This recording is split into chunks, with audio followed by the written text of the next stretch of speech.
এখন আমরা ক নাম্বার প্রশ্নের সলিউশন করব।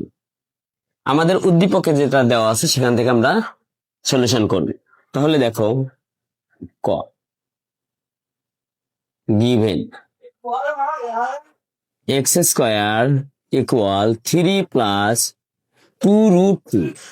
এখন বলছে হচ্ছে x এর মান কত, কিন্তু আমাদের এখানে কিসের মান দেওয়া আছে? x square. সো আমার উভয় পক্ষে মতো করবো, ঠিক a প্লাস b হোল স্কয়ারের সূত্র বলবো। যেহেতু এখানে প্লাস রয়েছে, a plus b whole square সূত্র ফলাবো। কাজেই দেখো আমরা যদি এরকম দেই যে ধরো 2, আচ্ছা, প্লাস 2√2 প্লাস 1।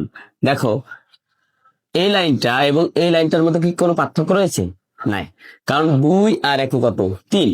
এখন দেখো আমরা এটাকে সূত্র ফলাইতে চাই, দেখো আমরা যদি এটাকে √2 তার উপর স্কয়ার দেই, তাহলে দেখো √2 উপর স্কয়ার দিলে কি থাকে? 2 থাকে। আচ্ছা, প্লাস এই পাশে যদি আমরা 1 এর উপর স্কয়ার দেই, 1 এর উপর স্কয়ার দিলে কি? 1ই থাকে। এখন মাঝখানে আমরা এটাকে 2ab বানাবো। তাহলে দেখো plus 2 into a into b। দেখো 2 একে 2 আর হচ্ছে √2 গুণ করলে কি হয়? 2√2। তার মানে আমার এই লাইন এবং এই লাইনের মধ্যে কোনো পার্থক্য নেই, শুধু একটা সূত্র পড়ে গেছে।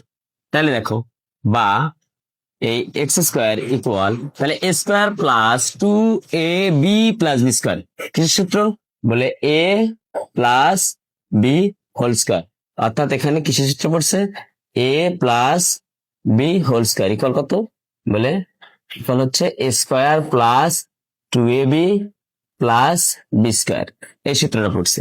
তাহলে দেখো এখন আমরা উভয় পক্ষ থেকে যদি আমরা বর্গমূল করি, অর্থাৎ স্কোয়ার স্কোয়ার তুলে দিই, স্কোয়ার যদি উঠে যায়, তাহলে আমরা লিখতে পারি এক্স ইকুয়াল কি? √2 প্লাস 1। এটাকে আমরা এক্স এর মান